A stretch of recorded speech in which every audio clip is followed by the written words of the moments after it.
जी, आज की इस फेसबुक लाइव में आपका फिर से एक बार स्वागत है। और आज का जो टॉपिक है वो जो राजनीतिज्ञ हैं उनके ऊपर है कि उनकी क्या दिक्कतें हैं, उनकी क्या समस्याएं हैं आज की व्यवस्था में। कौन? राजनीतिज्ञ, जो व्यवस्था को ही बनाते और चलाते हैं। आप समझिए, जो व्यवस्था को बनाते हैं और चलाते हैं वो भी खुद कितने परेशान रहते हैं आज की व्यवस्था में। आज का टॉपिक इसी बात पर है कि वो कितने परेशान हैं और उनकी परेशानी का क्या कारण है, और संपूर्ण समाधान में जो नेता लोग होंगे क्या वो परेशान होंगे, क्या ये कारण वहाँ बने रहेंगे या ये कारण वहाँ नहीं होंगे। तो कैसे होगा संपूर्ण समाधान में जिसमें कि नेताओं की भी कोई प्रॉब्लम वहाँ नहीं होगी। जैसे अभी तक हमने बाकी बहुत सारे प्रोफेशंस देखे हैं, बहुत सारे जो रोजगार हैं वो देखे हैं कि अमीर अमीर रोजगार, जैसे व्यापारी हैं, उद्योगपति हैं, आर्मी पुलिस हैं, शिक्षक हैं, उनके अभिभावक हैं, बच्चे हैं, मुल्ला पुरोहित, ये डॉक्टर, ये सब हैं, उनका सब हमने देखा कि वो सब आज की इस व्यवस्था में कैसे करके परेशान हैं। तो चलो उनकी परेशानी तो यूं करके समझ आती है कि भाई ठीक है ना, वो व्यवस्था बनाने वाले हैं और ना वो चलाने वाले हैं, तो ठीक है वो परेशान हो सकते हैं। मगर व्यवस्था बनाने वाले भी और चलाने वाले भी, क्योंकि वो एक ही हैं, वही बनाने वाले हैं वही चलाने वाले हैं, वो भी कैसे परेशान हैं और उनके पास कोई समाधान नहीं है कि वो व्यवस्था में उस समाधान को रख सकें और फिर कम से कम खुद तो परेशान ना हो। उनके पास अपनी समस्या का भी समाधान नहीं है और उन्हें हम लोग नेता बोलते हैं, और वो लोग खुद भी अपने आप को नेता जी करके बोलते हैं कि वो नेता हैं, कि वो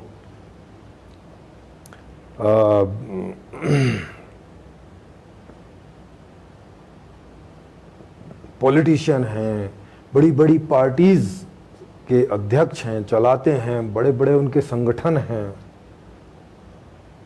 इतना सब कुछ एक्सपीरियंस भी है उन्हें। और जब वो सरकार चलाने का जिम्मा जनता उनको देती है तो पूरे 5 साल परेशान ही दिखाई देते हैं। कभी बोलते हैं ये नहीं है, कभी बोलते हैं पिछली सरकारों ने जो है सब गड़बड़ किया हुआ था, हमसे सुलटने में नहीं हो रहा है, हमें और 10 साल 20 साल 50 साल चाहिए। उनकी परेशानियों का आज हम लोग जिक्र करेंगे कि उनकी भी क्या क्या परेशानियां हैं। बेचारे छोटी सी परेशानी से लेकर बड़ी परेशानी तक खुद इतने परेशान रहते हैं, जबकि व्यवस्था वही बनाते हैं और वही चलाते हैं और वही उसकी देख रेख भी करते हैं। ऐसा नहीं केवल चलाते ही हैं, बनाते भी वही हैं, व्यवस्था चलाते भी वही हैं और व्यवस्था की देख रेख भी वही करते हैं कि भाई ठीक ठाक से चल रही है कि नहीं चल रही है। उसके बावजूद भी इतनी सारी परेशानियां हैं उनकी कि वो अपनी परेशानियों का हल व्यवस्था बनाने में, कि चलाने में, कि देखरेख करने के द्वारा नहीं निवारण कर पाते। तो उसकी क्या कारण है? क्या उसका भी कारण आज की व्यवस्था में है या कुछ और है? जो भी कारण है उसका क्या निवारण है, और संपूर्ण समाधान व्यवस्था में इसका क्या निवारण है कि वहां पे नेताओं की कोई भी प्रकार की समस्या नहीं होगी। वहां तो किसी को भी किसी भी प्रकार की समस्या नहीं होगी। लेकिन अभी हम एक एक प्रोफेशंस को या कुछ कुछ प्रोफेशंस को एक एक ग्रुप में लेके और उस पर चिंतन मनन कर रहे हैं। तो कई सारे प्रोफेशंस पर ऑलरेडी चिंतन मनन हो चुका है। जिन्होंने नहीं देखा हो वो इसके पीछे के वीडियो देख लें, क्योंकि ये एक दिन छोड़ के एक दिन ये होता है ऑड डेट में, जैसे 1, 3, 5 ऐसे करके तो आज जैसे 31 तारीख है तो कल 1 है, तो कल नहीं होगा, क्योंकि अगर लगातार ऑड डेट पड़ जाती है तो नहीं होगा, एक उसमें से एक दिन कोई 31 को या 1 को।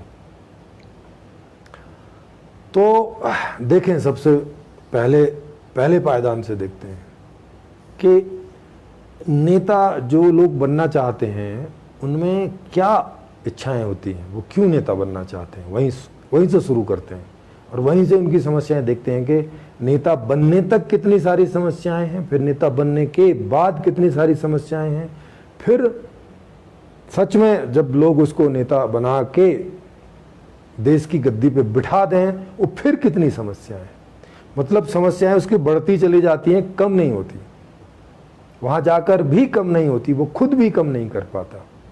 तो देखें क्या है। अभी आपने देखे होंगे कि लगभग सभी पार्टीज में कार्यकर्ता होते हैं और वो सब कार्यकर्ता इसी इच्छा और भावना के साथ वहां जाते हैं, सारे तो नहीं लेकिन उनमें से अच्छा खासा परसेंटेज है, 20-25% तो ऐसा होगा कि जो बड़े पदों पर, माने नेतागिरी के पदों पर पहुंचना चाहते हैं। बाकी तो ऐसे ही होते हैं कि ठीक है भाई हम जहाँ तक पहुँच जाएं, या वो उनके अपने दूसरे रोजगार भी होते हैं या दूसरे प्रोफेशन में होते हैं, सोचते हैं जितनी थोड़ी बहुत सेवा हो जाए। मगर 20-25% तो कम से कम ऐसे लोग होते ही हैं कि जो चाहते हैं कि हम तो नेतागिरी के पद तक पहुँचें, कम से कम प्रधान बन जाएं या एमएलए बन जाएं, और नहीं तो एमपी तो बन ही जाएं, और प्रधानमंत्री भी बन जाएं तो क्या बात है, और राष्ट्रपति की भी ख्वाब वो देखते हैं इस तरह से। और ऐसा नहीं है कि वो शुरू में ऐसा सोच के करते हैं कि वहाँ हमें ये सुख सुविधा मिलेगी, हमें ये मिलेगा, हमें वो मिलेगा, ये बातें रहती हैं, पर ये इतनी इम्पोर्टेंट नहीं रहती। जब वो युवा होते हैं या जब वो इस क्षेत्र में जाना प्रारंभ करते हैं तो उनके अंदर भी उमंग रहती है, उन्हें लगता है कि अब तक के जो नेता रहे हैं उनमें कुछ कमी रही है, कोई ना कोई मजबूरी रही है, कुछ तो बात है, कुछ समझ नहीं आया होगा, कुछ रह गया होगा वगैरह वगैरह, कुछ ना कुछ वो अपने दिमाग में सोच लेते हैं और उन्हें लगता है कि हम जब आएंगे तो हम आसमान को फाड़ के रख देंगे, मतलब सारी समस्याएं समाधान कर देंगे, सब कुछ कर देंगे, कोई अपराध नहीं होगा, कोई जो है घूस नहीं होगी, कोई भ्रष्टाचार नहीं होगा, जैसे वो फिल्मी स्टाइल में होता है ना। फिल्में हम सब लोग देखते ही हैं, तो फिल्मों में हीरो आता है और वो जो भी कोई उसमें समस्या दिखाई होती है और अंत में उस समस्या को बिल्कुल जड़ से उसमें ऐसा दिखा देते हैं कि उसने ख़त्म कर दिया। ज़्यादातर फिल्मों में ऐसा होता है, हालांकि वो कोई वास्तविकता नहीं है, फिक्शन है, मूवी है, राइटर जो चाहे दिखा दे मूवी में। तो पर वो लोगों के जहन में असर डालती है और लोगों को लगता है कि नहीं हम कुछ करेंगे। और ऐसे कई उदाहरण हैं पीछे इतिहास में, जैसे आप जेपी को देख लें, उन्होंने कितना बड़ा आंदोलन किया, अच्छी खासी नेशनल लेवल की सरकार हिला दी, पर हुआ क्या, वही ढाक के 3 पात। जब उनके लोगों को गवर्नमेंट में मौका मिला तो उनको समझ ही नहीं आया कि क्या करें, वह सरकार कैसे चलाएं, क्योंकि कोई भी एक्सपीरियंस नहीं, भाई क्या किया जाए। तब तो पढ़ाई का लेवल भी बहुत कम था, और भाई कैसे करें, क्या करें। वो जैसे ऐसे होता है ना कि किसी आदमी को अचानक 1 करोड़ का सूटकेस मिल जाए, मतलब 1 करोड़ रुपए उसमें रखा, तो वो उसको समझ नहीं आता कि क्या करे इसको। बैंक लेके जाएगा तो पता चल जाएगा, घर में रखेगा तो कोई लूट ना ले, उसको होश फाख्ता हो जाते हैं, उसको समझ नहीं आता कि मैं क्या करूं। और जबकि वही बनिया बाटू करोड़ों रुपयों का रोज इधर उधर करते हैं, उनको कोई समस्या नहीं, क्योंकि उनको रहता है कहाँ क्या करना है, चाहे 1 नंबर से करें चाहे 2 नंबर से करें।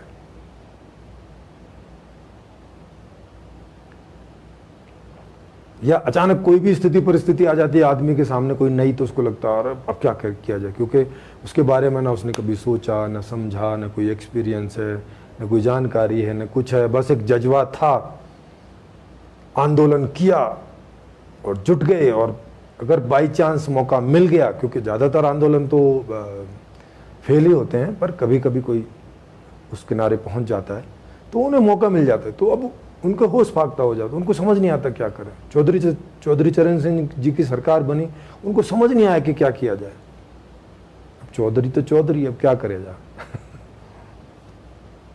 अब समझ नहीं आया कि करे क्या।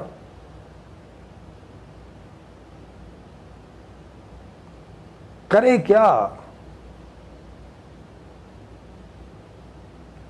जैसे उदाहरण के लिए किसी लेबर को उठा के उसको बोलो भी चलो तुमको 1 महीने का प्रधानमंत्री बना देते हैं, अब वहां उसको ले जाके बिठा दो, 1 महीने में उसको समझ ही नहीं आएगा कि प्रधानमंत्री मतलब क्या होता है भाई। उसके सामने रख देंगे, हाँ जी यहाँ साइन कर दो, अब उसको पता नहीं चलेगा ये क्या चीज है, किस पे साइन करना है, मेरे साइन से होता क्या है, मुझे साइन करने चाहिए कि नहीं करने चाहिए, तुम कुछ नहीं पता चलेगा उसको। क्या संविधान होता है, क्या नियम होते हैं, नियमों से क्या हो जाता है, किस नियम से क्या नहीं हो जाता है। दुनिया में समस्याओं के बारे में तो खैर सुन रखा होगा, टीवी रेडियो पे चलता रहता है, तो उसको समझ नहीं आएगा। तो सबसे पहले जो इनकी समस्या होती है, सबसे पहले रहती है कि वो अपने आंदोलन में अपने आप को दिखा पाएं कि भाई हाँ मैं हूं, देखो मैं हूं इस आंदोलन का अगुवा नेता, अग्रणी नेता मैं हूं। इसमें वो सारे लोग लगे रहते हैं। सीधी सी बात है, दिखा पाएगा तभी अगले पायदान पे पहुंचेगा, अगर दिखेगा नहीं तो कैसे पहुंचेगा अगले पायदान पर। तो सबसे पहले तो उसे अपने आप को दिखाना होता है। अगर मीडिया वाला उसके सामने आ जाए तो उसे बाइट देनी होती है, कुछ भी पापा कुछ भी बोलता है, जो भी बेचारे को समझ में आता है उस समय। और जो थोड़े से पढ़े लिखे लोग हैं वो कुछ बोल पाते हैं, जैसे हैं कई पीएचडी होल्डर भी हैं अभी जो जिन्होंने जेएनयू से किया था, क्या नाम उनका, जो जिन्होंने बिहार में इलेक्शन भी लड़ा था, मुझे नाम याद नहीं आ रहा, किन्हीं को याद आए तो कमेंट में लिखना। तो अब वो कॉलेज की जो नेहरू यूनिवर्सिटी थी, यूनिवर्सिटी से जो है राजनीति में आए और उन्हें मौका भी मिला, मीडिया वाले भी आए, उन्होंने काफ़ी सारे जो है अपनी बातें भी रखी और वो एक इस लेवल तक पहुंच भी गए, ये सब मेहनत करते हुए। आप देखो कितनी मेहनत करनी पड़ती है, और ये अकेले नहीं थे जो वो सब मेहनत कर रहे थे, उसमें कई सारे थे, कम से कम 8-10 उनकी तरह के लोग थे जो मेहनत कर रहे थे कि वो जो मुख्य नेताओं की लाइन है उसमें पहुंच जाएं, कम से कम मतलब इस स्थिति में पहुंच जाएं कि कम से कम वो अगर कहीं से खड़े हो जाएं तो लोग उन्हें जिता दें, केजरीवाल जैसी स्थिति में पहुंच जाएं, है ना। वो क्या थे जो जवाहरलाल नेहरू से जो फिर बिहार में लड़े पर हार गए, थोड़े से वोटों से, बहुत ज़्यादा वोटों से हारे नहीं।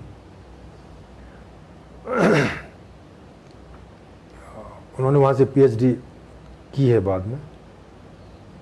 तो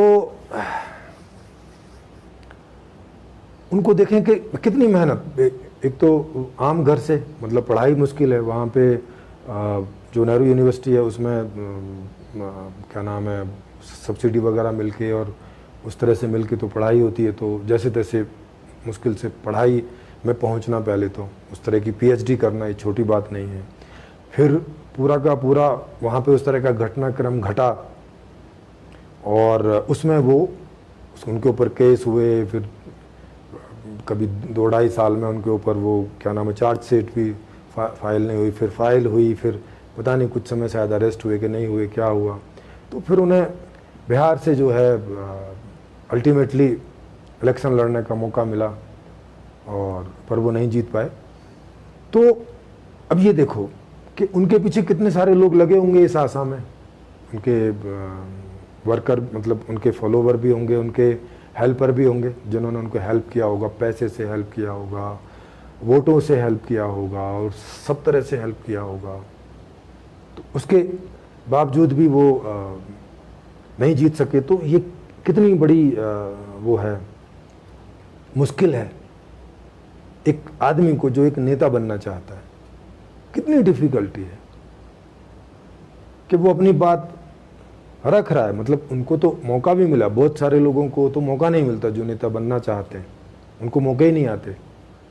तो किसी को मौका मिला भी तो वहाँ पहुँचे तो अब वहाँ पे करोड़ों रुपए खर्च भी हुआ होगा, उनका नहीं, जिन लोगों ने उन पे कुछ विश्वास किया होगा, भरोसा किया होगा कि ये जीत जाएंगे, कुछ हो जाएंगे, तो फिर हम इनसे अपना लाभ उठाएंगे वगैरह वगैरह, सबके अपना गणित होता है। तो इलेक्शन में लड़े, 2-4 महीने खूब धुआंधार प्रचार भी किया, सब कुछ हुआ, पर जीत नहीं पाए। पहली समस्या ये, पहली समस्या हो गई वहाँ तक पहुँचना, दूसरी समस्या जीतना। अब जो जीत गए तो पता चला कि भाई उनकी नहीं चलती है, जो चलती है वो तो प्रधानमंत्री की चलती है।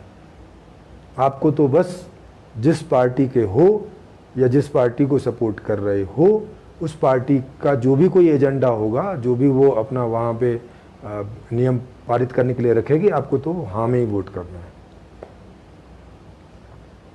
अब यार ये क्या बात हुई, हम तो आए थे यहाँ ये लेने के हम यहाँ सब कुछ बदल देंगे, ये कर देंगे, वो कर देंगे। नहीं भाई, जैसे उधर कुछ टाइप की डेमोक्रेसी होती है, वैसे ही इधर भी कुछ टाइप की डेमोक्रेसी होती है। वहाँ भी आपको आधे से ज़्यादा बहुमत देना पड़ता है, तब कोई नियम पारित होता है या हटता है या कोई चेंज होता है। तुम्हारे अकेले से कुछ नहीं होता वहाँ, और अकेले से कुछ होता है तो वो होता है प्रधानमंत्री से। उसकी उतनी रहती है कि उससे कोई एग्री हो ना हो, उसकी पार्टी के लोगों को तो मोहर लगानी ही पड़ेगी, हाँ ही करना पड़ेगा। ये एक समस्या, ये उसके अंदर की समस्या। ठीक है, वहाँ 2-2.5 लाख रुपए की उसको सैलरी मिल जाती है, और भी दूसरे बहुत सारे अलाउंस और बहुत सारी फैसिलिटी मिल जाती है। ये एक समस्या थोड़ी उसकी दूर होती है। अगर वो पीछे से गरीब है, गरीब नहीं है तब तो ठीक है, इससे कोई फ़र्क नहीं पड़ता उसको। लेकिन अगर गरीब है तो उससे उसको काफ़ी फ़र्क पड़ता है। तो ठीक है, वो उसकी थोड़ी सी एक हल्की सी उठती है, फिर लोग डोनेशन वाले भी आ जाते हैं कुछ, फिर भाई हमारे बच्चों को नौकरी लगवा दो, ये करवा दो, वो करवा दो। या नेताओं को अंदर खाने पता रहता है कहाँ पे एयरपोर्ट आने वाला है, कहाँ क्या है, तो वहाँ की लैंड को वो अपने लोगों को खरीदवा देते हैं, भाई यहाँ खरीद लो, यहाँ पे आने वाला है, ऐसे ऐसे करके। और उसमें से बहुत सारा कुछ खुद भी बहुत सारा फ़ायदा उठाते हैं। इस तरह से सब चलता रहता है। तो अब लेकिन अब जो लोग जज्बे से आए, मैं उनकी बात कर रहा हूँ, अब जो जज्बे से आए तो वो शुरू में पूरी नेतागिरी करने की कोशिश करते हैं, मतलब ईमानदारी से। वो चाहते हैं कि उन्होंने जो अब तक समझा होता है कि ये नियम खराब है, वो खराब है, ये ऐसा है, वो वैसा है, वो अपनी पार्टी में इन सब बातों को रखते भी हैं। कोई तो संसद में भी इन क्वेश्चंस को उठाते हैं। लेकिन अगर प्रधानमंत्री उस लाइन में नहीं है तो वो उन्हें बोल देता हाँ, या उनको बराबर करता, अच्छा ठीक है बाद में देखेंगे। वो बेचारे के 5 साल पूरे हो जाते हैं और वो कभी देखने में आता नहीं। ये समस्या। अच्छा, अब कोई प्रधानमंत्री बन गया, चलो ये तो वो हैं कि जो अभी रास्ते में है, वहाँ तक पहुँचे नहीं। अब कोई प्रधानमंत्री बन गए, जैसे मनमोहन सिंह बन गए, उनके पहले अटल बिहारी जी बन गए, उनके पहले और भी कई थे, पीवी नरसिम्हा राव, चंद्रशेखर आज़ाद और कई और फिर नेहरू, इंदिरा गांधी, मोतीलाल नेहरू, बाद में फिर अभी मोदी जी हैं, 7 साल से फाइट कर रहे हैं, 7 साल से स्ट्रगल कर रहे हैं। और नेहरू उनका पीछा नहीं छोड़ रहा अभी तक। उनको अब आके यहाँ पता चला है कि नेहरू जी ने इतनी सारी गड़बड़ी कर रखी है कि अब इनसे कम से कम वो 20-30 साल से पहले नहीं इनके सुलटने में आएंगे, और पता नहीं उतने में भी सुलट पाएंगे कि नहीं, ऐसा तो वो कह रहे हैं। जबकि नियम बनाने वाले ये, चलाने वाले ये, देख रेख करने वाले ये, अरे जो कुछ खराबी हो रखी है कर लो, ठीक भाई। चलो मनमोहन और अटल बिहारी और बीच में तो ऐसी सरकारें रही थी कि उनका तो बहुमत नहीं था, तो वहाँ तो नियम बनाने में तो समस्या थी, जो थे उसी के हिसाब से चलाना होता था। तो अब अगर मान लिया खराब थे तो भैया खराब ढंग से ही चलाना पड़ता। तो उनकी वो परेशानी, मनमोहन सिंह ये परेशान थे, यार मेरी कोई सुनता नहीं है, मुझे सोनिया जी की सुननी पड़ती है, सोनिया जी जो बोल देती हैं वो मुझे करना पड़ता है। Sonia ji is the chairperson of India, of Indian prime minister. ऐसा तो 1-2 बार उन्होंने तो खुल के भी कहा कि भाई मैं तो अपनी जान भी दे दूं सोनिया जी के लिए तो कम है। तो अब ऐसा आदमी प्रधानमंत्री बनेगा तो वो तो देश का तो क्या प्रधानमंत्री बनेगा भाई, सोनिया जी का ही बनेगा, मतलब उन्हीं के कहने से बनेगा, माने इनडायरेक्टली तो सोनिया जी प्रधानमंत्री होंगे, पर वो जो भी कोई हो, सोनिया जी हों, मनमोहन सिंह जी हों, क्या फ़र्क पड़ता है, मोदी जी हों, कोई भी हो, नेहरू जी हों, फ़र्क क्या पड़ता है, कोई तो प्रधानमंत्री होगा ही, चाहे डायरेक्ट हो चाहे इनडायरेक्ट हो।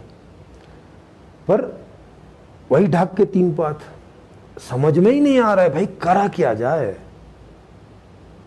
बेरोजगारी है, हत्याएं हो रही हैं, फिरौती मांगी जा रही है, अपहरण हो रहे हैं, चोरियां हो रही हैं, गरीबी दूर नहीं हो रही है, किया क्या जाए आखिर, कोई सॉल्यूशन नहीं इनके पास। अब वहां तक तो पहुंच गए,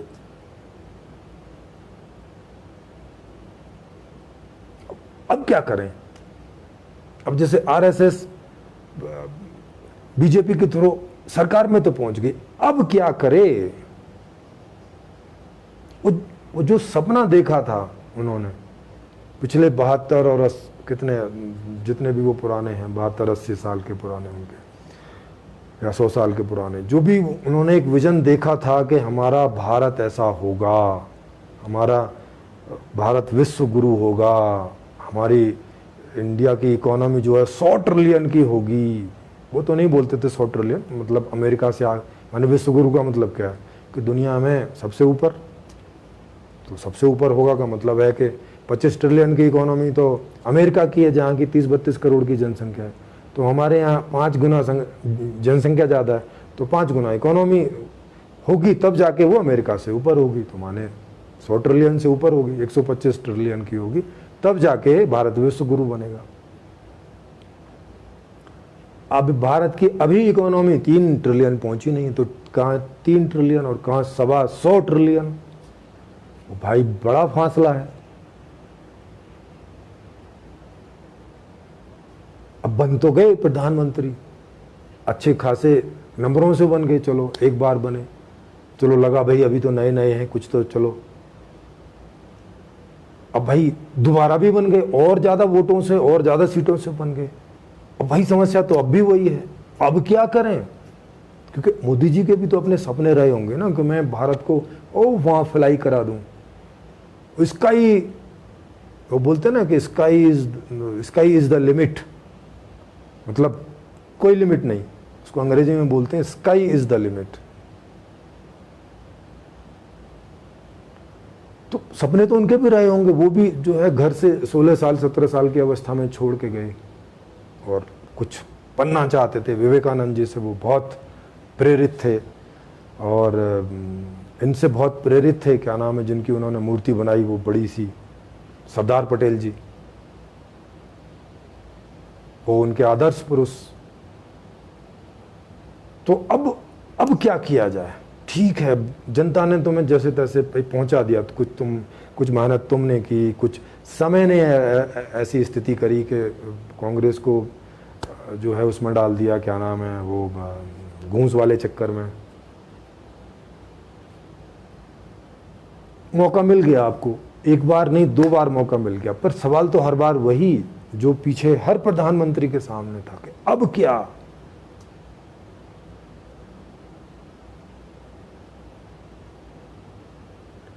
जी रहीम उनाद पोत्रा जी कह रहे हैं कि RRS जी वो RSS है या RRS कोई और है, तो बताइएगा। ने पैसा बनाने का सपना देखा था, सारे करप्शन करके मौज कर रहे हैं सर। हाँ लेकिन मतलब उनको ऐसा ब्लेम करने से कोई करके फ़ायदा नहीं है, उसको देखो कि वो ऐसी स्थिति में क्यों पहुँचे हैं।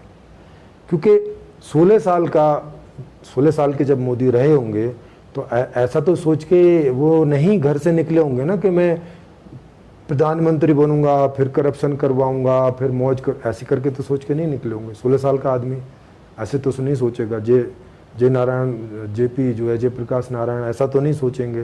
ये जो अभी लालू यादव, नीतीश, जब ये युवा थे ऐसा सोच के तो नहीं आए होंगे कि हम वहाँ बैठ के ऐसे मजे करेंगे। नहीं भाई, इन सबके सपने थे, ये सब के सब एक अपने सपनों का भारत देखते थे। ऐसा करके आपको जो है ये बात समझ में नहीं आएगी कि इनको बोलो कि ये तो करप्ट ही हैं, जन्म से ही करप्ट है ना। ऐसे करके जन्म से कोई करप्ट नहीं होता है। सब वहाँ यही सपने लेके आते हैं। जैसे कोई भी आदमी आईएएस बनता है या आईपीएस बनता है तो वो ये ऐसा सपने देखता है। नहीं तो पूछना आप सबसे, ऐसे आईएएस बनना है, ऐसे आईपीएस बनना है, ऐसा नहीं है कि कोई करप्टेड आदमी आईएएस पीसीएस बन जाए। कैसे बनेगा वो?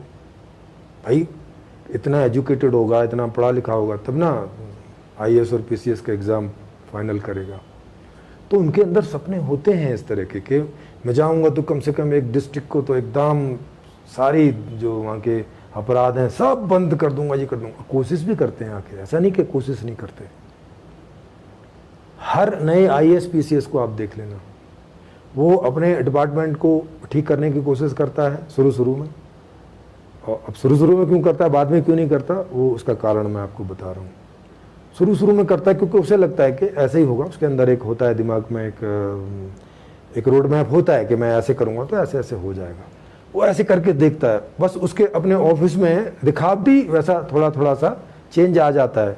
अब लेकिन बाकी लोग तो वहाँ जो है भैया सालों से काम कर रहे हैं, उन्हें तो पता है कि ये नया जो है मुल्ला है वो क्या बोलते हैं, अल्लाह ही अल्लाह करता है कुछ समय तक और उसके बाद सब बंद हो जाता है। ये कहावत है ये। या नया जो साधु है वो बड़ी जोर शोर से साधना करता है, ये भी कहावत है। एक जैसी कहावतें हैं, तो इसको बुरे रूप में ना लीजिएगा, क्योंकि ऐसा देखा जाता है तो ये कहावत बनती है ऐसे। तो शुरू में मतलब आदमी बहुत मेहनत करता है, या जो भी सपना लेकर आया होता है उसको पूरा करने के लिए ईमानदारी से जोशो खरोश से लगता है। लेकिन करते करते करते उसे समझ में आ जाता है कि नहीं यार, बात तो आगे बढ़ ही नहीं रही है। उसके पास जो रोड मैप था वो काम नहीं कर रहा है। उसको ये समझ में आ जाता है, किसी को 6 महीने में, किसी को 2 महीने में, किसी को 1 साल में, किन्हीं को तो पूरी ज़िंदगी में भी नहीं समझ में आता है। जैसे वो हरियाणा के जो थे जिनका 40-45 तबादले हो गए थे और कांग्रेस की सरकार में जो रोते थे, उनका क्या नाम था, खेमका या ऐसे कुछ नाम था। तो किसी को पूरी जीवन नहीं समझ में आता है। बस वो उनको एक ही बात लगती है, भाई मैं ईमानदार हूँ, बाकी सब भाड़ में जाओ, मैं ईमानदारी से करूँगा, कुछ होता हो नहीं होता हो ना हो। होता नहीं है उनसे भी, कुछ भी हुआ भी नहीं, जैसा कि हम देख ही रहे हैं। तो इनके सपने सबके रहते हैं, सब ऑनेस्ट ही रहते हैं। अगर ऑनेस्ट ना हो तो आदमी इतना पढ़ लिख नहीं सकता। ऑनेस्ट ना हो तो नेता बनने के लिए इतना वेट नहीं कर सकता लंबा। ऑनेस्ट तो होते ही हैं। अब वो जगह जगह पर बेईमान कहाँ होते हैं, जब उन्हें लगता है कि ईमानदारी से तो वो नेता बन ही नहीं पा रहे हैं। तो फिर वो जो लोग वहाँ पैसा लेके आते हैं उनके पास कि भाई हम पैसा लगाएंगे और हम तुम्हें जितवा देंगे, तुम हमारा बाद में करवा, धीरे धीरे वो एक्सेप्ट करने लगते हैं कि भाई ठीक है। वो सोचते हैं कि एक बार तो मैं प्रधानमंत्री बनूं, फिर इसको भी देख लूँगा, उसको भी देख लूँगा, ऐसा करके सोचते हैं। लेकिन अब उनको पूरा नेटवर्क पता नहीं, क्योंकि भाई वो तो नाम के ही नेता है ना। ऐसे अंदर से नेता तो है नहीं, उनके नेत्र तो कोई खुले नहीं है, उनका कोई तीसरा नेत्र तो काम करता नहीं है।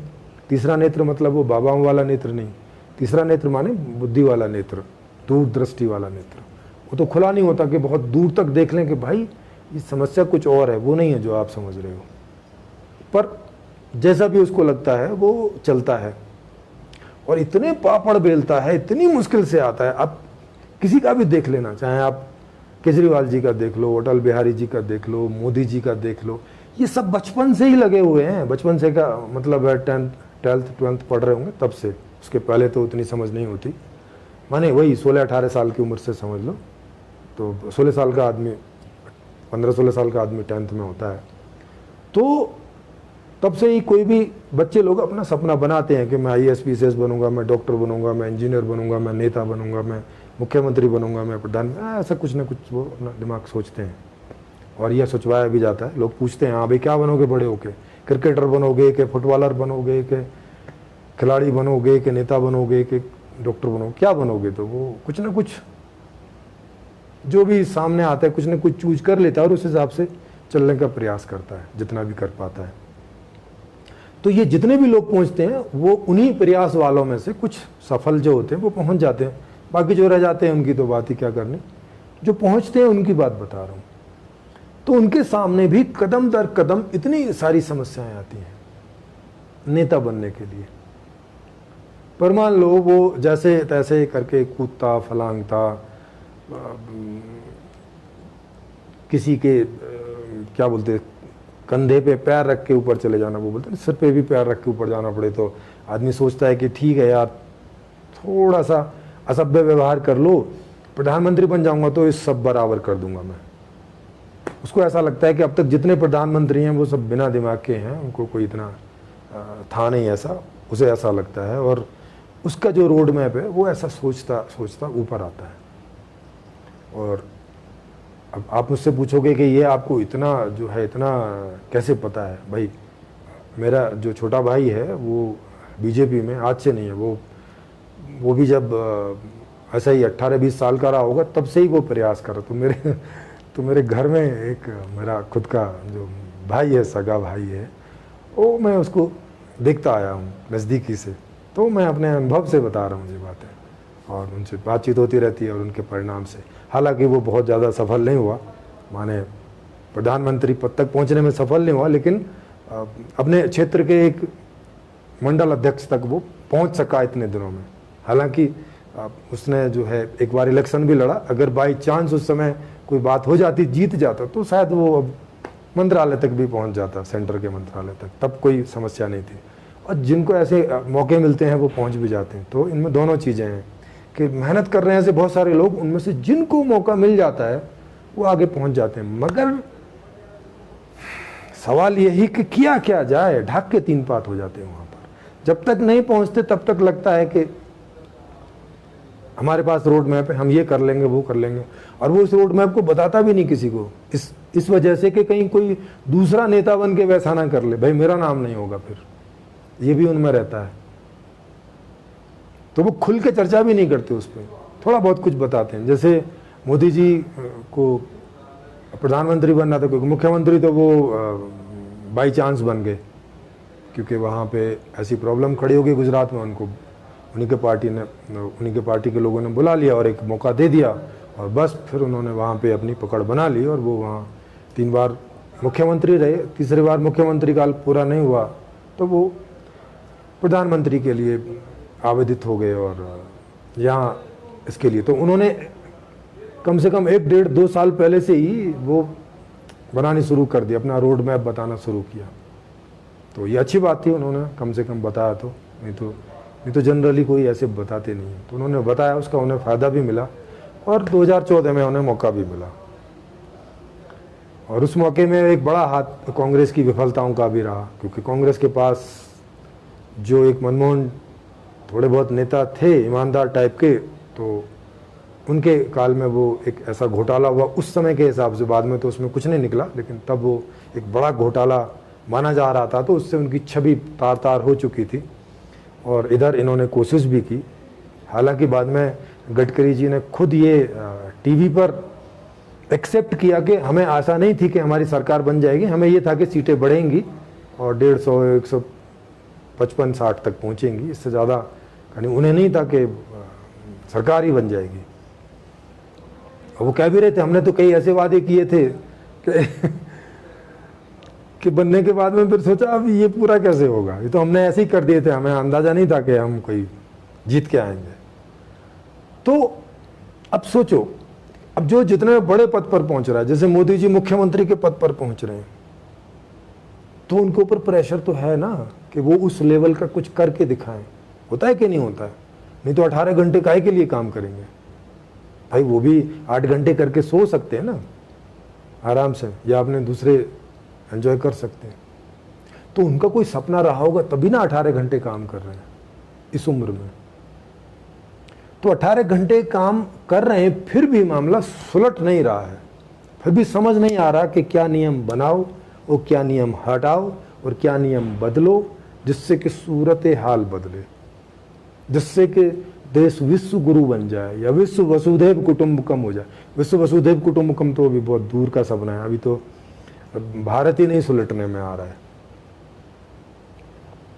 अभी तो यहाँ धर्म की स्थिति नहीं सुलटने में आ रही है। अभी तो उन्हें वोट लेने के लिए सबका साथ सबका विकास पर वो उतना निर्भर नहीं करते जितना कि वो धार्मिक नीतियों पर निर्भर करते हैं। उनके अपने नेता धार्मिक कितने सारे तरह के अनाप शनाप कुछ भी बातें बोलते रहते हैं, लॉजिकल इलॉजिकल। कभी कभार वो उनको बस बोल देते हैं नहीं ऐसे करना ठीक नहीं, कभी कभार, हमेशा नहीं बोलते। उनको ठीक से नहीं रखते कि भाई इस तरह की बातें नहीं। जब सबका साथ सबका विकास, तो यही एक ही लाइन पर हो, सब एक ही लाइन पर रहते नहीं। तो अब उनको अपनी पार्टी नहीं जो है संभालने में आती। कोई नेता कुछ बोलता है, कोई नेता कुछ बोलता है, कहीं कोई बोल देता है, फिर ये बोलते हैं कि नहीं वो उसका अपना विचार था, पार्टी इसके साथ नहीं है। अरे भाई, जब पार्टी का लीडर है तो पार्टी से अलग बोल कैसे रहा है? और बोल रहा है तो आप उसको बाहर क्यों नहीं कर रहे हो, या उसको पूछ क्यों नहीं रहे हो कि भाई जब तुम पार्टी में हो तो पार्टी से अलग बोल कैसे सकते हो? जो बोलना है पहले पार्टी में बोलो, पार्टी उसे एक्सेप्ट करेगी तो ठीक है, वो एक्सेप्ट हो जाएगी। नहीं करेगी तो आप बात अलग से क्यों बोल रहे हो? या तो अलग होके बोलो, है ना? तब ये बात तो लॉजिकल हो, लेकिन ऐसा तो होता नहीं। क्यों नहीं होता? सीधी सी बात है कि अगर उसको हटा दिया, कुछ कर दिया, और ऐसे 10-20 को हटाया तो सरकार गिर जाएगी। तो पार्टी को भी बना के रखना, चलाना भी है, और किन किन को सीटें, किन किन को टिकट देते हैं आप देखते ही हो कि 40-45% से ज़्यादा जो लोग हैं वो हैं जिन पे हिनियस क्राइम है, मतलब बड़े अपराध हैं, ऐसे छोटे मोटे नहीं जो ऐसे कोई झूठ मूठ के भी उनके ऊपर हो जाते हैं। ठीक है, नेता लोग हैं तो कई झूठे भी होते होंगे, पर कईयों पे तो हिनियस, मतलब मर्डर तक के क्राइम हैं, मर्डर के हैं, रेप, वो जो था यूपी में, उसके ऊपर रेप का क्राइम का आरोप कब से था, और वो कब जाके उसको इन्होंने हटाया? उसने मर्डर तक भी करवा दिया था जेल में। बताइए कौन था वो? कुलदीप वगैरह, कौन, कुलदीप सेंगर या कौन था? तो कितनी सारी समस्याएं हैं मोदी जी की।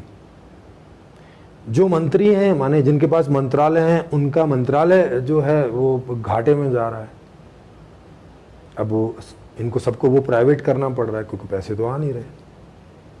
अब 4 साल के लिए किराए पे दे रहे हैं, लो भाई हमसे तो चल नहीं रहा, तुम चलाओ। अब अडानी अंबानी उसको चलाएंगे, या अडानी अंबानी जैसे और लोग जो बैंकों का जो कर्ज है उसको नहीं पटा सकते, मगर इनके लिए पैसा खर्च कर देंगे, ये करेंगे भी तो। क्योंकि इसके पहले भी मोदी जी ऐसी स्कीम लेकर आए थे, उसमें तो कुछ पैसा वैसा आया नहीं, कोई इन्वेस्टमेंट नहीं आया खास। इसमें भी आएगा, बड़ी संशय है, पर आ भी गया तो मतलब तुमसे क्यों नहीं चल रहा है? मंत्रियों से या प्रधानमंत्री से क्यों नहीं चल रहा है? अडानी अंबानी अगर ज़्यादा समझदार हैं और ज़्यादा योग्य हैं तो फिर उन्हें क्यों ना प्रधानमंत्री बनाया जाए और सारा देश उन्हीं से चलवाए? ये ज़्यादा बढ़िया रहेगा ना। अगर सरकार मंत्रालयों को नहीं चला सकती ठीक से, वो चाहे रेल मंत्रालय हो, चाहे और कई दूसरे मंत्रालय हो, अगर सरकार उन मंत्रालयों को नहीं चला सकती ठीक से, और ऐसा लगता है कि इसे प्राइवेट कर देंगे तो ज़्यादा बेहतर चलेगा, तो क्यों ना सरकार प्राइवेट कर दी जाए?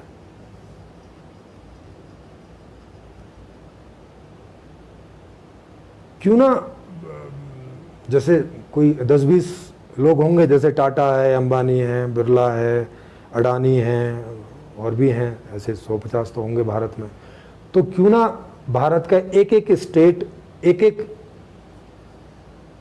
इन जो ये प्राइवेट हैं, इनको वो किराए पर दे दिया जाए कि भाई हम आपको साल का या 5 साल का इतना पैसा देंगे, आप इस स्टेट को चलाओ अच्छे से। हर आदमी को आप जॉब कराओ, हर आदमी की जो है अच्छी ज़िंदगी दो, मतलब अगर वो अच्छे से चला सकते हैं, अगर वो रेल मंत्रालय को अच्छे से चला सकते हैं तो फिर देश को चलाने में क्या है? रेल मंत्रालय देश का ही तो एक हिस्सा है। ऐसे रेल मंत्रालय जैसे ही तो कई सारे हिस्से मिला के एक पूरा भारत है। जैसे एक सड़क मंत्रालय है, कपड़ा मंत्रालय है, केमिकल, ऐसे ही करके सारे मंत्रालय ने, कृषि मंत्रालय है, शिक्षा मंत्रालय है, ऐसे तो करके सारे मंत्रालय हैं। तो आप जब सबको अगर प्राइवेट कर रहे हो तो फिर तो फिर ये एक संविधान में एक ऐसा कर दो कि भैया करवाएंगे, जो सबसे अच्छा चलाएगा फिर वही बाकी सारे स्टेट को चलाएगा। एक बार दे के दे दो 5 साल, इनमें से जो सबसे बढ़िया चलाए तो एक इनमें कंपटीशन भी होगा, तो सबसे बढ़िया चलाने की कोशिश करेंगे जिनके पास जो भी अधिकतम योग्यता होगी। जो अच्छा चलाएगा भैया उसको ही दे दो। इसका मतलब है कि भाई उसके पास ज़्यादा योग्यता है। जैसे अभी जो मोदी जी कह रहे हैं कि भाई मुझसे तो नहीं चल रहे, आप चलाओ, इसका मतलब है मोदी जी मान रहे हैं कि इन मामलों में मोदी जी के पास उतनी योग्यता नहीं है, या मोदी जी और मोदी जी सहित जो उनका मंत्रालय, जो उनके मंत्री हैं, सारे मंत्री संतरी सब, वो नहीं चला पा रहे, तो भाई वो चलाएंगे। तो ऐसा भी नहीं कर पा रहे हैं। अब क्यों नहीं कर पा रहे? क्योंकि ऐसा करेंगे तो सीधे सीधे ये बात माननी होगी कि भैया मेरे बस की नहीं है। अब मेरे बस की नहीं है तो अगली बार जनता इनको वोट क्यों करेगी? इतना बड़ा फेरबदल करने की शायद इनके पास कोई रोड मैप नहीं है कि संविधान में इतना बड़ा फेरबदल कर दें। भाई देश के नाम पर कर दें, चलो देश को हमें विश्व गुरु बनाना है तो ठीक है, देखो, क्योंकि पूरी पार्टी को चपत लग जाएगी। जैसे इस समय कांग्रेस की पूरी पार्टी को चपत लगी हुई है, क्योंकि जो राहुल हैं वो कुछ भी ऐसा कर ही नहीं पा रहे कि जिससे पार्टी में कोई पुनर्जीवन हो। उनकी समस्या अपनी है ना, राहुल गांधी की समस्या, कांग्रेस में जितने भी नेता होंगे उनकी समस्या कि यार हमारा मुख्य नेता कुछ खास नहीं कर पा रहा है, हम ऊपर उठ नहीं पा रहे हैं, 20-22% से वोटिंग ऊपर जा नहीं रही है हमारी, क्या किया जाए। मैं नेशनल लेवल की बात कर रहा हूँ। तो उस सारे के सारे समस्याग्रस्त हैं। जगह जगह उन्हें जो है बेइज्जती बिछानी पड़ती है जब कहीं वैसे उनके मुद्दे उठते हैं। देख रहे हो नेताओं की समस्या कितनी सारी है, जगह जगह बेइज्जती होती है, कितनी गालियां पड़ती हैं इनको। अभी आप देख सकते हो, अगर आप जो YouTube पे जाओ, सोशल वेबसाइट्स पे जाओ, तो मोदी जी को कितनी गालियां पड़ती हैं। कई बार तो आपस में ही गालियां देते हैं नेता लोग, मतलब विपक्ष वाले पक्ष को, पक्ष वाले विपक्ष को, बड़ी भद्दी भद्दी गालियां देते हैं। स्त्रियों, जो स्त्री नेता हैं उन तक को नहीं छोड़ते कभी कभी, तो ऐसा भी, वो भी, ये तो ऑनलाइन है, मतलब लाइव पे ऐसा करते हैं। तो बिना लाइव के तो क्या हाल होता होगा आप सोचो। और कितनी कुर्सियां बजती हैं आपको मालूम ही है। एक पार्टी के दूसरी पार्टी के कितने खूब सारे, इनमें इवन मर्डर तक होते हैं। बंगाल में आपने देखा ही है कि बीजेपी और टीएमसी के कार्यकर्ता आपस में बढ़े, कुर्सी तोड़ी, बिल्डिंग तोड़ी, आदमी तोड़े, हाथ तोड़े, नाक तोड़ी, पैर तोड़ी, गर्दन तोड़ी। कितनी मुश्किलों में रहते हैं ये लोग। वो ममता का पैर ही टूट गया उसमें कार में, और कोई खंबे में आके बीच में था, उतनी भीड़ में वो दिखा नहीं। तो वो तो चलो थोड़ा टूटा, मतलब वो तो बहुत और भी ज़्यादा टूट सकता था। एक्सीडेंट तो एक्सीडेंट है। तो कितनी समस्याओं में रहते हैं और कितनी गालियां एक दूसरे को देते हैं। इलेक्शन टाइम में आप देखते ही हो, कैसी कैसी भुंडी भुंडी गालियां देते हैं। हरियाणा में बोलते हैं भुंडी। भुंडी का मतलब बड़ी निचले स्तर की गालियां। और झूठ तो बोलना आम बात है।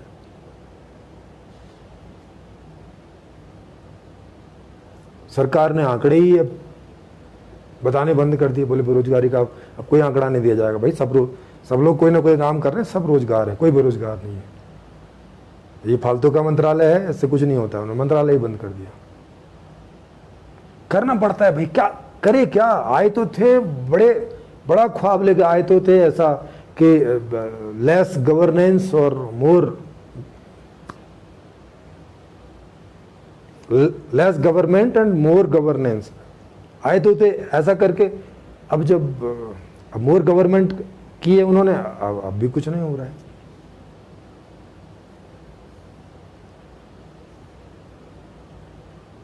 तो उनकी समस्याएं देखो ना, कितनी सारी समस्याएं उनकी, बेचारे कितनी गालियां खानी पड़ती है उन्हें। अब ऐसा तो है नहीं कि ये रिपोर्ट उन तक पहुंचती नहीं होगी, पहुंचती तो होगी, उन तक पहुंचती होगी। उनको जो फॉलो करने वाले लोग हैं उन तक, उनको जो फॉलो करने वाले हैं, अगर आप जैसे मान लिया आपने मोदी जी को गाली दी, तो मोदी जी के जितने भी फॉलोवर हैं उनको ऐसा लगता है कि ये गाली उनको ही दी जा रही है। मतलब एक आदमी के चक्कर में सारे लोग गालियां खाते हैं और उससे परेशान होते, दुखी होते हैं। होते हैं कि नहीं होते? उनके घर वालों को भी कितना बुरा लगता होगा, मोदी जी के घर वालों को। जब कोई मोदी जी को गाली देता होगा तो मोदी जी के भाई हैं, मोदी जी की माता जी हैं, जो भी भाई भतीजे और होंगे, उन्हें भी कितना बुरा लगता होगा, यार हमारे ताऊ को गाली दे रहे हैं, या छोटे हैं तो चाचा को गाली दे रहे हैं। मतलब क्या जिंदगी होगी इनकी, आप सोचो। अच्छा, ये तो होगी वो चीज़ें जो आपको दिखाई पड़ती हैं। अब जो इनके पीछे पैसे खर्च करते हैं, अडानी अंबानी और भी कोई भी जो लोग हैं, जो इनको चंदा देते हैं, सब कुछ करते हैं, अब वो अपने काम के लिए इनके पीछे पड़े रहते होंगे, बोलते होंगे इन्हें कि अरे यार मोदी जी क्या मतलब है, आप ये नियम नहीं बनवा पा रहे हैं। अब जैसे वो किसानों वाले 3 नियम बनाए हैं, अब वो थे तो व्यापार के नियम ही थे, लेकिन किसान के नाम से बना के फंस गए। व्यापारियों के नाम से ही बना देते तो शायद इतना हल्ला नहीं कटता। तो अब वो पारित नहीं हो पा रहे हैं, तो उधर से वो डंडा देते होंगे कि क्या यार, हमने करोड़ों रुपए आपके पीछे खर्च किए, ये सब क्या है, क्या करवा रहे हो, करवाओ कुछ। चलो उधर से ऑर्डर पे ऑर्डर आते होंगे, उधर से जो है वो फ़ोन पे तो नहीं है लेकिन फ़ोन हटा के बोलते होंगे, गालियां दे के बोलते होंगे, कहाँ फंस गए, किसके पीछे फंस गए, कहाँ पैसा फंसा दिया हमने। किसी काम का नहीं है मोदी या मनमोहन सिंह या जो भी उस समय कोई प्रधानमंत्री हो। कितनी गालियां पड़ती होंगी इन्हें। ऐसा थोड़ी कि इन्हें एहसास नहीं होता होगा क्या, इन्हें समझ नहीं आता होगा कि ये आदमी अब टेलीफोन रख के गालियां बकेगा। इतनी कॉमन सेंस तो होगी ना इनको भी। तो ये ऐसी जिंदगी जीते हैं तो इन्हें अच्छा लगता होगा क्या, रात में नींद कैसे आती होगी। मतलब दोनों वजहों से नहीं आती होगी नींद। एक तो कि भाई सपनों का भारत बनाना है, वो नहीं बना पा रहे हैं, बचपन से जो सपना देखा था वो धुल गया पूरी तरह से, और जो हाल में भारत है उस हाल में भी रखना मुश्किल हो जा रहा है। तो कितना बुरा लगता होगा उन्हें, कितनी जो है। और फिर 5 साल 10 साल रहे और रिटायर हो गए या अगली बार नहीं चुने गए, तब और कितनी समस्या। अब आडवाणी जी की समस्या देखो, वो प्रधानमंत्री बनना चाहते थे, ले दे के वो प्रधानमंत्री तक रह गए। कितनी कोशिश की थी और बाद में आप देखते ही हो क्या हाल चाल हुआ उनका, कितनी बुरी बेइज्जती सहनी पड़ी। मोदी जी के सामने हाथ जोड़ जोड़ के खड़े रहते थे। तो अच्छा लगता होगा कोई उन्हें इतनी उम्र में आके, क्योंकि उनको तो मौका ही नहीं मिला। उन्होंने कुछ सोच रखा होगा अंदर उनके सपनों का भारत के, मैं अगर प्रधानमंत्री बनूंगा तो अटल बिहारी तो कुछ नहीं कर पाए, पर मैं तो कर ही दूंगा। लेकिन उनकी जगह मोदी जी को मौका मिल गया। एक इलेक्शन में तो उनको भी था मौका, उनको था कि नहीं, अटल बिहारी जी को था, इनको भी था, तो वो तो मौका ही नहीं मिला था। 10 साल कांग्रेस की सरकार रही। तो कहने का मतलब ये कितनी उठा पटक में इनकी जिंदगी रहती है। और भारत में इलेक्शन का ऐसा हिसाब कि कोई ना कोई स्टेट में या सेंटर में कहीं ना कहीं चलते रहते हैं, इन्हें बिल्कुल कहीं भी आराम नहीं मिलता है।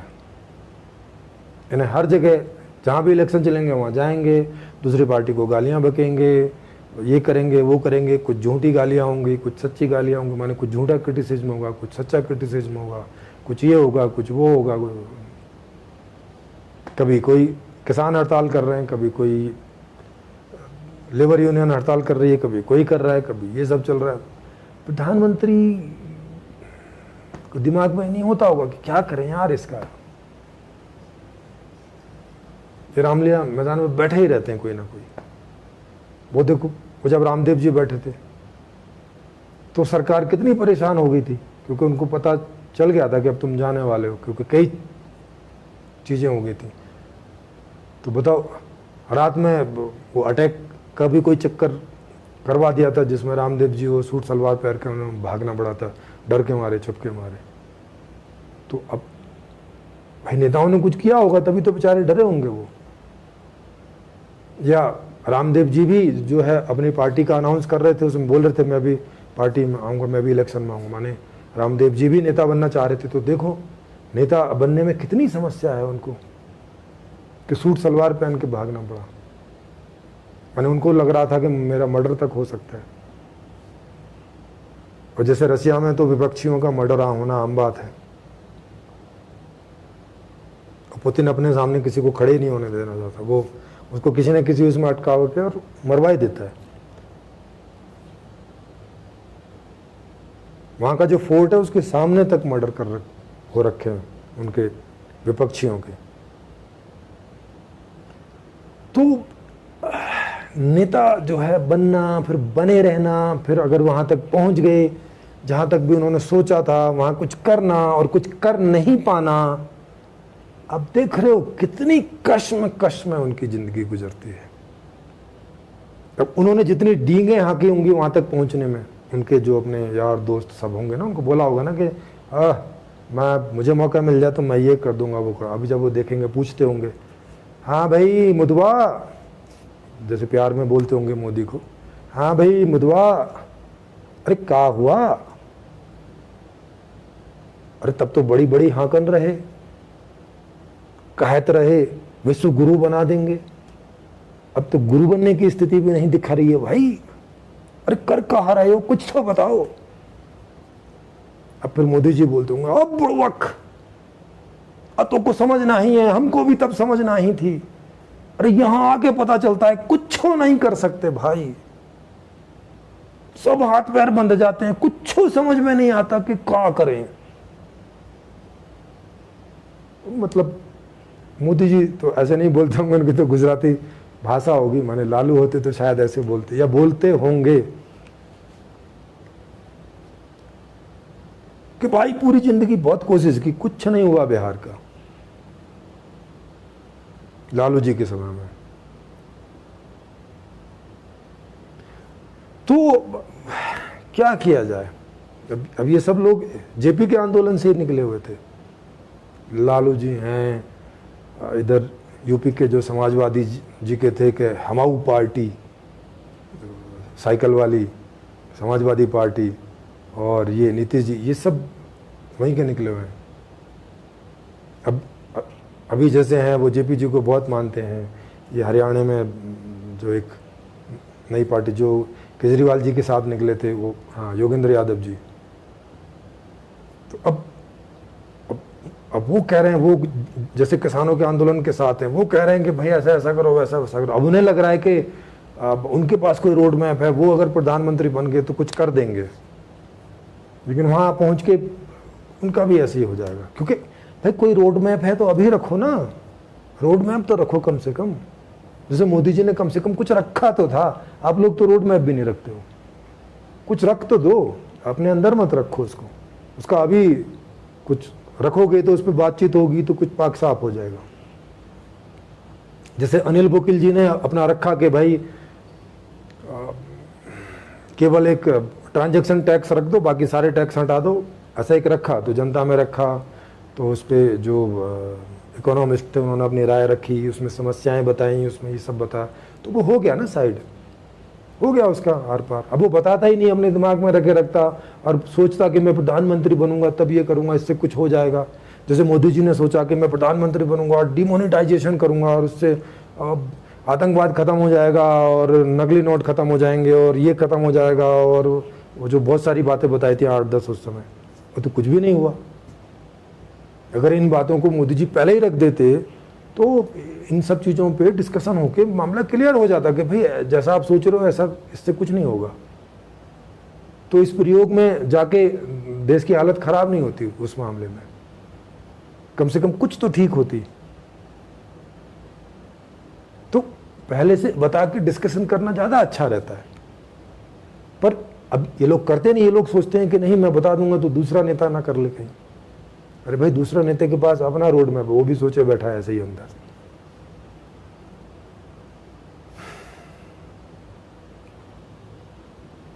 तो नेताओं की बड़ी समस्याएं हैं। एक तो इतना पैसा खर्च होता है इलेक्शन में, 8-8, 10-10 करोड़ एमपी के इलेक्शन में। अब वो पैसा इकट्ठा करना, चंदा इकट्ठा करना, उनकी बातें सुनना, जनता की बातें सुनना, और अगर एक आध बार नेता बने और काम नहीं किया और फिर दोबारा जनता के पास वोट मांगने के, भाई इतने जूते पड़ते हैं। कोई स्याही डालता है, कोई थप्पड़ मारता है, कोई जूते मार देता है, वो गालियां तो आम बात है। अब चूंकि आजकल मीडिया बहुत हो गया है, सोशल मीडिया है और मेन मीडिया भी बहुत सारा हो गया है, तो अब खुले में गालियां देते हैं, क्योंकि यहाँ थोड़ी सी डेमोक्रेसी है। तो कोई बहुत ज़्यादा गालियां देता है उनको तो पकड़वा लेते हैं। जैसे यूपी में वो कोई एक IAS अधिकारी था जो इलेक्शन में जाना चाह रहा, उसने कुछ ज़्यादा क्रिटिसिज्म कर दिया होगा योगी जी का, तो उसको अरेस्ट करवा के पकड़वा लिया बिना वारंट के। IPS अधिकारी रैंक के आदमी को, जो अभी कुछ समय पहले ही जिसको जबरदस्ती रिटायर किया सरकार ने। तो देखो, जो नेता हैं उनकी समस्या, जो नेता होना चाहते हैं उनकी समस्या, कितनी सारी समस्या, उठा पटक। अब ऐसे में क्या तो खाना खाते होंगे ये, क्या इन्हें खाना अच्छा लगता होगा, क्या रात में आराम करते होंगे,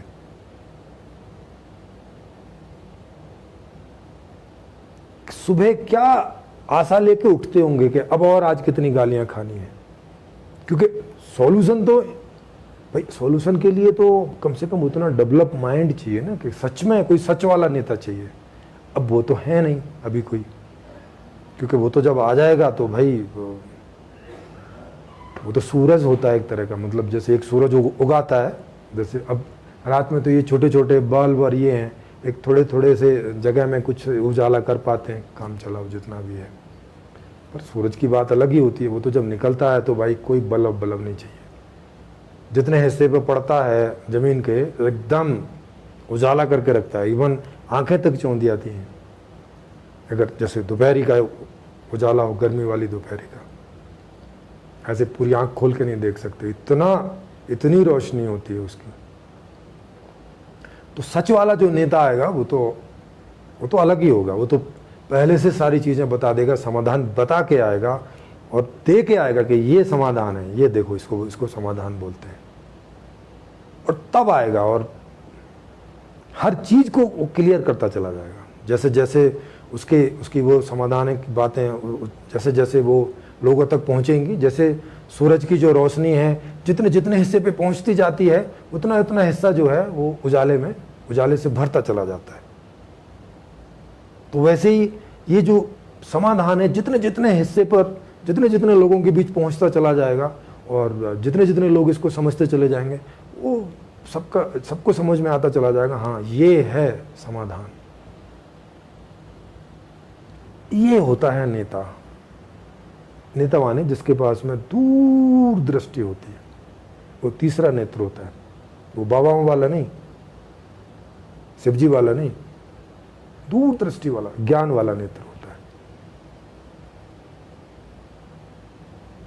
जैसे वैज्ञानिक मंगल ग्रह तक की कैलकुलेशन कर लेते हैं कि इसको यहां से भेजेंगे तो वहां कहां कैसे टर्न करना, क्या कर, उतनी दूर दृष्टि होती है उनकी, होती है ना दूरदृष्टि, वहां तक की कैलकुलेशन कर लेते हैं। कभी कभार होता है कि कहीं कोई मिस कैलकुलेशन होती है,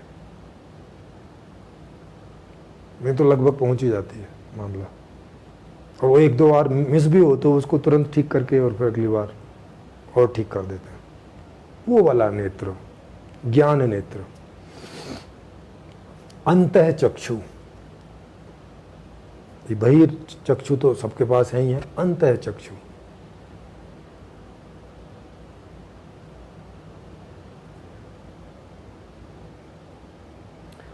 तो इतनी सारी जो है उनकी ये सारी समस्याएं हैं, और वो समस्या में रहते ही हैं। वो नेता बन जाएं तो, नेता बनने की प्रोसेस में हो तो, बनने के बाद में मौका भी मिल जाए तो उनकी समस्याएं ही रहती हैं। बन गए तो आर्थिक समस्या थोड़ी उनकी खुद की सुधर जाती है या उनके घर वालों की सुधर जाती है, लेकिन उसके बदले में दूसरी बहुत सारी गालियां और ये और वो सब बहुत आ जाती है। ये सारी चीजें जो है उनको अब पता नहीं वो कैसे सहन करते होंगे या क्या करते होंगे, ये वही जाने, क्योंकि उस पोस्ट पर पहुंचकर क्योंकि ये लोग बताते नहीं कि क्या करते होंगे, पर परेशान तो दिखाई पड़ते ही हैं, ये तो साफ है। मेहनत भी ऐसा नहीं कि कम करते हैं, बहुत मेहनत करते हैं। जैसे मोदी जी 18 घंटे, शायद ही कोई प्रधानमंत्री होगा जो 18 नहीं तो 15 या 14 ऐसे घंटे काम नहीं करता होगा। तो तो ये सारी समस्या रही आज की व्यवस्था में या आज तक की व्यवस्थाओं में। पीछे अगर प्रधानमंत्री को राजा से आप रिप्लेस कर लें तो अब संपूर्ण समाधान में क्या होगा? तो देखो, संपूर्ण समाधान में एक तो जो सच में नेता होंगे वही नेता पद पे जाएंगे, क्योंकि उसका टेस्ट है। जैसे यहाँ IAS PCS या जितने भी सारे जॉब हैं उनके टेस्ट होते हैं, वैसे ही नेताओं का भी टेस्ट होगा। तो जो उस टेस्ट को क्वालिफाई करेंगे केवल वही नेताओं के पद पर जा सकेंगे। तो जो सच वाले नेता होंगे, जो सच में जो नेता होंगे, वही नेता के पद पर पहुंचेंगे। तो बाकी सब लोगों को ऐसे मैं नेता बनूंगा का चक्कर नहीं है। टेस्ट है, जैसे IAS PCS का टेस्ट होता है, टेस्ट पास कर लो, ठीक है, कहीं पर भी नेता के लिए आप खड़े हो सकते हो। जहाँ जहाँ कहीं भी जिस बात के लिए इलेक्शन होंगे वहाँ पे आप जाओगे तो खड़े हो जाओगे।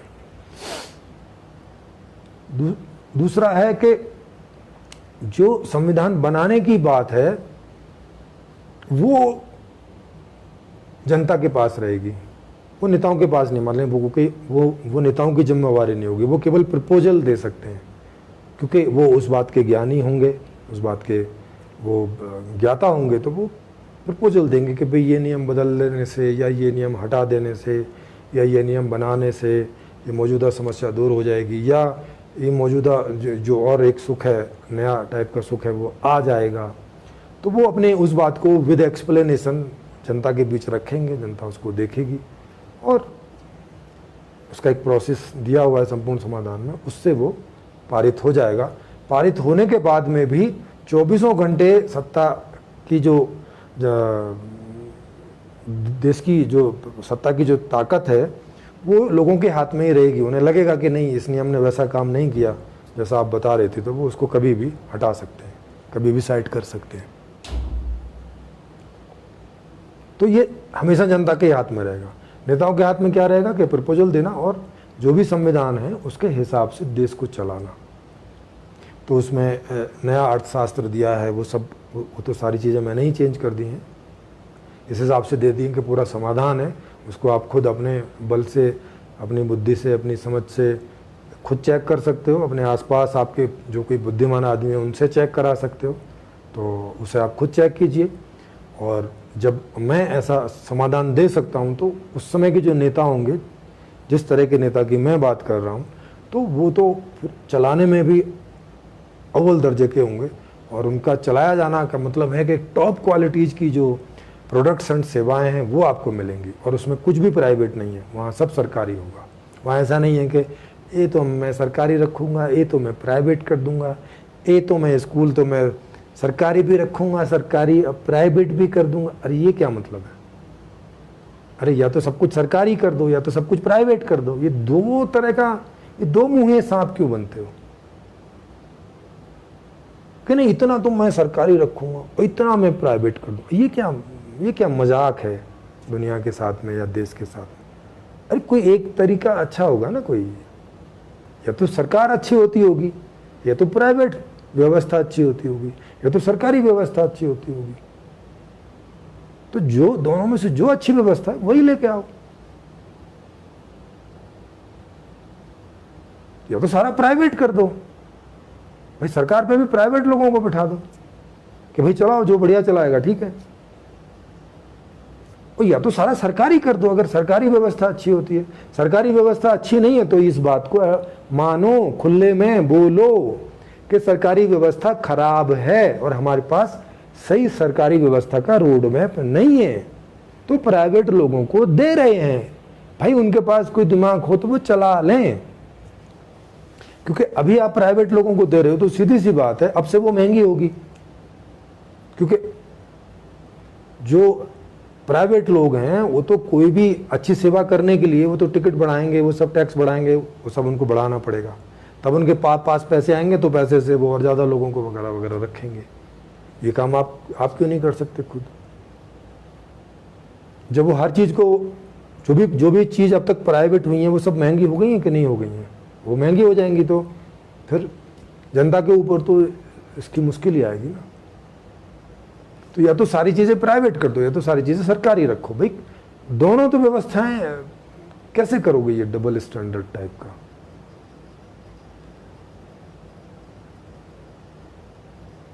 आर्मी भी, पुलिस भी, ये सब प्राइवेट कर दो कि भाई तुम जितने केस सुलझाओगे उस हिसाब से हम तुम्हें पैसा देंगे, ठेका है। नहीं, आप बोले यार ये कैसी बात करो, हाँ तो फिर हर चीज सरकारी करो ना, फिर प्राइवेट मत करो, क्योंकि ये बात तो हर चीज में आएगी। अब सेना और पुलिस का उदाहरण दिया तो आपको लगा नहीं नहीं ये तो ज्यादा हो जाएगा, नहीं, हर चीज ज्यादा ही हो जाती है आप प्राइवेट कर देते हो। प्राइवेट करने का ही मतलब है कि वो अनकंट्रोल, अब कोई कंट्रोल ही नहीं है उस पर, ना रेट का कंट्रोल है, ना बेचारे, अब किसान को क्या पता चलता है टमाटर बोए के क्या बोए, अब पता चला जब फसल आई तो रेट नहीं मिल रहे हैं। क्यों नहीं मिल रहे हैं? वो भाई मांग नहीं है। वो मांग क्यों नहीं है? वो भाई 3 ट्रिलियन की इकोनॉमी है भारत की, मांग कहाँ से होगी? अमेरिका थोड़ी ना है कि 25 ट्रिलियन की इकोनॉमी, धड़ाधड़ वहाँ पे टमाटर 300 रुपये किलो बिकता है, 300-400 रुपये किलो बिकता है। भारत है 10 रुपये किलो भी नहीं मिलता जब जिस समय इसका सीजन आता है। तो उनके पास समाधान नहीं। तो अब ये हाल है नेताओं का, लेकिन इससे उन्हें बुरा तो लगता ही होगा। जैसे मैं भी यहाँ पे थोड़ी बहुत आलोचना कर रहा हूँ, तो इसको जब कोई भी नेता सुनेंगे तो उन्हें कुछ तो सहानुभूति भी होगी कि हाँ भाई हमारे दुखों के बारे में बात कर रहा है। बात सही है, वो भी दुखी हैं, वो भी तो आदमी ही हैं, इसी देश के रहने वाले हैं। वो थोड़ी ना चाहेंगे कि देश गड्ढे में चला जाए, खराब हो जाए। तो सब चाहते हैं कि देश विश्व गुरु बने, विश्व गुरु ना भी बने तो कम से कम बराबरी पे तो रहे, सब चाहते हैं। लेकिन भाई हो नहीं पाता। क्यों नहीं हो पाता? क्योंकि समाधान नहीं है उनके पास। भाई हवाई जहाज की खोज होगी तब ना आदमी उड़ेगा उसमें बैठ के। हवाई जहाज की खोज ही नहीं होती, जब तक नहीं हुई थी तब तक आदमी उड़ नहीं सकता था ना।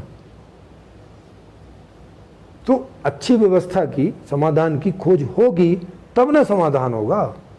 तो अब मैंने ये संपूर्ण समाधान जो है वो खोज दिया है। संपूर्ण समाधान का मतलब संपूर्ण समाधान, हर तरह का, किसी भी प्रकार की कोई समस्या ये समाधान आने के बाद में रहेगी नहीं, पैदा ही नहीं होगी, पैदा होनी ही बंद हो जाएंगी समस्याएं, और केवल सुख और सुविधाएं ही पैदा होंगी, वो भी सबके लिए, जैसी वो चाहेंगे, जब चाहेंगे और जहां चाहेंगे और जितनी चाहेंगे। इस प्रकार की वो व्यवस्था है। तो उसको देखें, समझें, परखें, परखवाएं और लोगों तक पहुंचाएं, शेयर करें,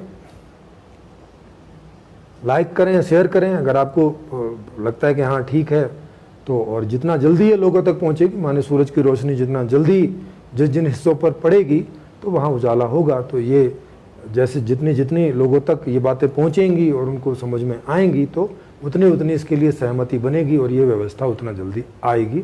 और फिर इस व्यवस्था का जो परिणाम है वो आप प्रैक्टिकली देखोगे, भोगोगे, एंजॉय करोगे। तो ये आज का टॉपिक रहा। आपका बहुत बहुत धन्यवाद। और अगले उसमें कितने 3 तारीख में फिर भेंट होगी किसी न किसी टॉपिक को लेके। तब तक सभी को नमस्कार।